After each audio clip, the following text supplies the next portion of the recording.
تاریخی حوالے سے تھا، بس یہ میں زیادہ وقت نہیں لوں گا، اس پہ آپ ذرا روشنی ڈالیں کہ جو خلیفہ ثانی ہیں حضرت عمر ابن خطاب، ان کا تعلق جو ہے وہ بنی عدی قبیلے سے تھا نا. تو اب دیکھا جائے تو جو ان کا بچپن جو سوانح حیات گزرا ہے، یا جو قبیلے کا جو اوورال رہا ہے، نہ تو وہ اتنا کوئی قبیلہ ہم کہہ سکتے ہیں کہ کوئی قریش کا کتنا بڑا معتبر قبیلہ ہو یا سردار قبیلہ ہو. جیسے بنی ہاشم تھا، وہ تو خیر سردار قبیلہ تھا. اسی طرح اگر بنی امیہ بھی دیکھیں تو وہ بھی افرادی قوت کے لحاظ سے یا مالی لحاظ سے بڑا ایک مضبوط ایک حریف تھا، وہ قلعہ تھا تھے. تو اگر اس قبیلے کا ایک ادنا سا ایک شخص جس کا کوئی ایسا بیک گراؤنڈ بھی نہیں ہے، نہ اس کی کوئی ایسی پولیٹیکل یا ملٹری کی اس کی کوئی تربیت ہوئی ہو بچپن سے، یا کوئی بہت بڑا ہم سے کہیں کہ بڑا کوئی سورنما کارنامہ یا اس کا کوئی زندگی کا کوئی علمی کوئی شخصیت ہو، لیکن کسی طرح سے اگر وہ حکومت پہ آ جائے، اور حکومت پہ آنے کے بعد وہ اس قابل ہو سکتا ہے کہ وہ اتنے بڑی اسلامی مملکت کا نظام چلائے جس کی نہ کوئی، اب سمجھ میری بات کہ اگر ایک بندے کی اس کا جواب یہ ہے میرے بھائی، دیکھیں کہ اسلام جب آیا رسول صلی اللہ علیہ وسلم نے قبائلی نظام کو بہت کمزور کیا. یعنی سب سے جب تک پیغمبر صلی اللہ علیہ وسلم نہیں آئے تھے تو قبائل سسٹم تھا عرب میں.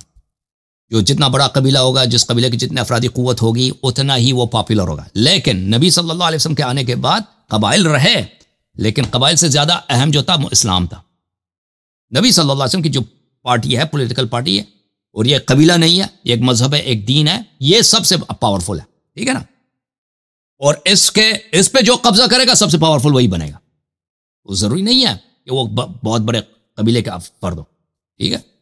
تو جو بڑا قبیلہ تھا، آپ سن لیں، جو بڑا قبیلہ تھا، جو عالم عرب میں وہ سرداری کا کام انجام دیتا تھا، سب سے ایلیٹ تھا، وہ قریش تھا. قریش تو نبی صلی اللہ علیہ وسلم سے انہوں نے دشمنی کی، آخر تک دشمنی کیا. ٹھیک ہے نا؟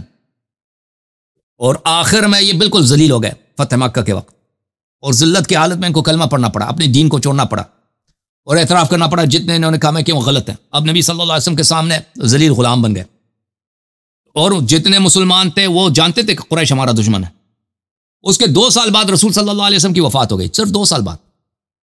تو قریش ابھی 2 سال کے فوراً بعد وہ اب قریش کے جو سردار تھے، قریش کے جو ایلیٹس تھے، وہ خلیفہ نہیں بن سکتے تھے. وجہ کیا ہے؟ وجہ کیا ہے کہ اب اتنا عرصہ اتنا کم ہے کہ ان کو سیاسی ریہیبلیٹیشن کے لیے اتنا عرصہ کافی نہیں ہے. تو ان کو وہی سردار اپنے مہرے لائیں گے سامنے جب تک ان کو سیاسی طور پر ریہیبلیٹیشن کا وقت مل جائے. ان کے مہرے کیا تھا؟ ابو بکر عمر تھے. ابو بکر عمر کو انہوں نے سامنے لائے، لیکن آپس میں ان کا ابو بکر عمر کو پاور دینے والے، سیاست چلانے والا ابو سفیان تھا، اور ابو سفیان کے ساتھی تھے. اور پھر ابو بکر عمر نے بھی ان کو شام دے دیا، ان کو بہت بڑا، ان کو سب سے بڑا خزانہ تھا شام، سب سے بڑا کلچر کا، انڈسٹریز کا، کامرس کا، تجارت کا، ثقافت کا، تہذیب کا، جو پوری دنیا میں سب سے اہم جگہ تھا شام، یعنی روم، ان کو دے دیا. ٹھیک ہے نا؟ ان کو مل گیا. آگے جب چلتے ہیں 30 سال کے بعد سیاسی طور پہ ریہیبلیٹیٹ ہو گئے.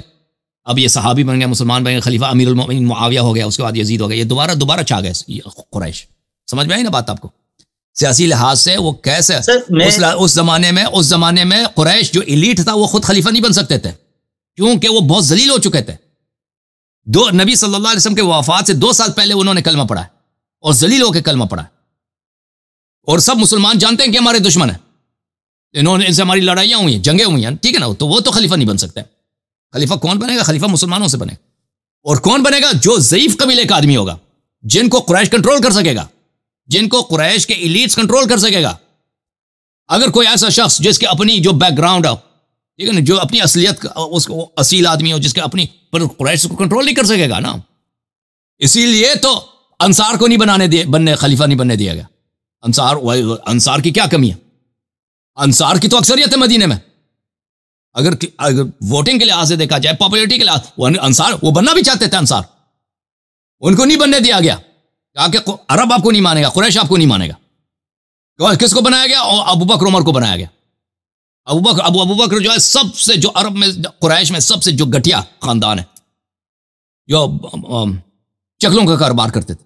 ابو بکر کا خاندان، اس کا باپ بھی آخر تک چکلے میں ملازم تھا، ایسے آدمی کو لائے اس کو خلیفہ بنایا گیا۔ عمر اس کا کوئی نہ فصاحت ہے، نہ بلاغت ہے، نہ کوئی کارنامہ ہے، نہ اس کا کوئی خاندان۔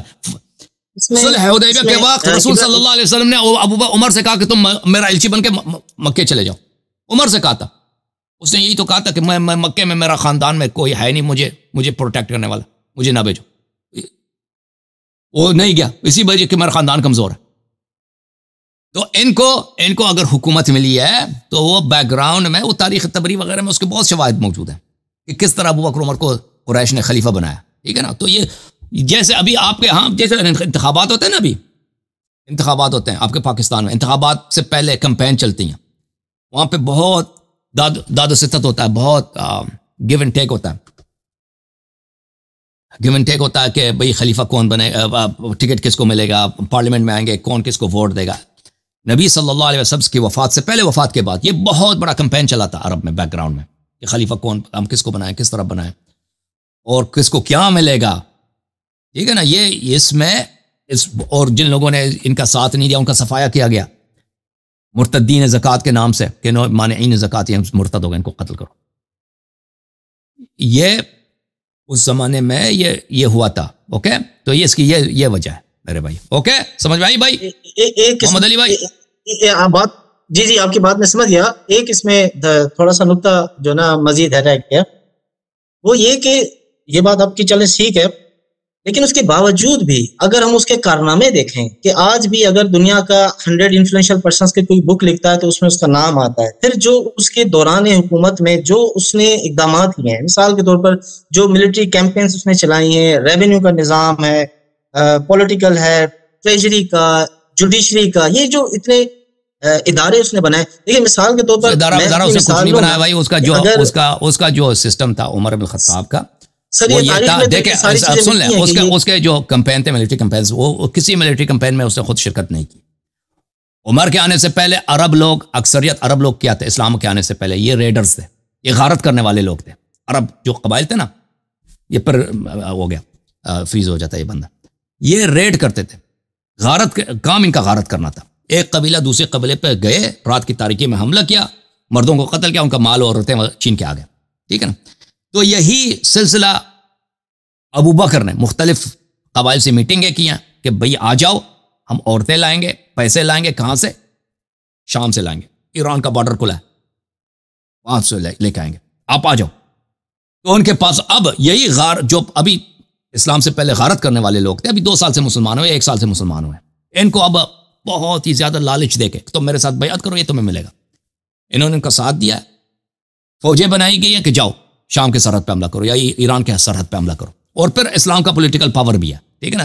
ایک تبلیغی ان کو موٹیویٹ کیا جاتا ہے کہ بھئی جو لوگ مذہبی ہیں، قبیلے کے جو سردار ہیں، وہ تو ان کو تو وہی کہ تمہیں پیسے ملیں گے، تمہیں عورتیں ملیں گی، وہاں سے ہم لونڈیاں لے کے آئیں گے نا، بہت سارا سونا چاندی ملے گا۔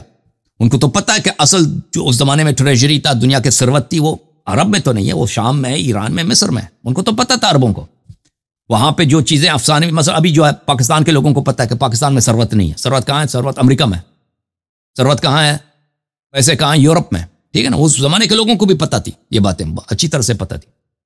جو ایلیٹس ہیں ان کو یہ وعدے دیا، جو عام لوگ ہیں ان کو جنت وغیرہ بھی وہ وعدے دے دو تو اس سے وہ موٹیویٹ ہو جاتے ہیں۔ ویسے بھی وہ اپنے سرداروں کے کنٹرول میں ہوتے تھے، قبیلے کے جو افراد ہیں۔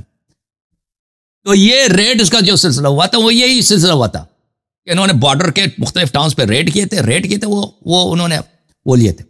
کسی ملٹری کمپین، ان کا ملٹری کمپین عربوں کا یہی تھا، ریڈنگ کا سلسلہ تھا کہ ایک چھوٹے سے قصبہ ہے، اس پہ حملہ کرو رات کو، وہاں سے عورتیں اٹھا کے لے کے آ جاؤ، مردوں کو قتل کرو، آہستہ آہستہ۔ اور ریڈز بڑھتے گئے، پہلے مثلا شروع میں 500 کی فوج تھی، پھر 1000 کی فوج، پھر 1500، پھر 2000، 4000، 5000، اس طرح بڑے بڑے جگہوں کو انہوں نے فتح کیا۔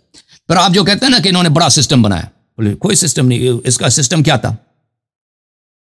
عمر کا سسٹم یہ اس نے خود اس نے اپنے اس کے جو گورنر ہوتے تھے ان کو چور کے نام پہ پکڑ کے ان کو مارتا تھا کہ تم نے چوری کیا، آدھا پیسہ مجھے دے دو۔ وہ آدھا پیسہ لے کے اسے لیتا تھا خود۔ ابو ہریرہ کے ساتھ یہی کیا اس نے، سب اپنے گورنر کے ساتھ یہی کیا تھا اس نے، سوائے معاویہ کے اور قنفذ کے، ان دونوں کے علاوہ سب کے ساتھ یہی کیا تھا کہ تم چور۔ پھر انہی چوروں کو دوبارہ نصب کرتا تھا۔ پھر انہی چوروں کو دوبارہ نصب کرتا تھا. یہ جو آپ کہتے ہیں اس نے بڑا سسٹم، کون سا، کس سسٹم کی بات کر رہے ہیں آپ؟ کون سے سسٹم ہے بھائی؟ انفلوئنشل ہے بھائی، میں نہیں کہتا انفلوئنشل نہیں ہے، لازمی بات ہے. ایک شخص ہے جو اس نے پورے اسلام کو ہائی جیک کیا، پورے دین کو ہائی جیک کیا، ٹھیک ہے نا. اسلام کو چینج کر کے، اسلام جو محبت کا دین ہے، جو انسانیت کا دین ہے، جو اخوت کا دین ہے، اس کو چینج کیا. اس کے سب احکام توحید سے لے کر وہ میعاد تک، وضو نماز سے لے کر آخر تک سب چینج کیا اس نے. تو لازمی بات انفلوئنشل. اس سے بڑا انفلوئنشل شیطان ہے. شیطان بڑا انفلوئنشل ہے، انفلوئنشل ہے. جو بھی نبی صلی اللہ علیہ وسلم کے مسند پہ بیٹھے گا وہ انفلوئنشل ہوگا. جو نبی صلی اللہ علیہ وسلم کے اتھارٹی سے لیڈر بنے گا وہ انفلوئنشل ہوگا. لیکن کیا وہ اچھا انفلوئنس کرتا ہے، برا، یہ اور سوال ہے، ٹھیک ہے نا. اس نے جو آپ کہتے ہیں اس نے بڑے اچھے کارنامے کیے، کوئی اس کا کوئی کارنامہ اچھا نہیں، سب اس کے کارنامے منفی ہیں. خیانت ہے، غداری ہے، توحش ہے، ظلم ہے. Okay, thank you sir. اچھا آ جاؤ بھائی.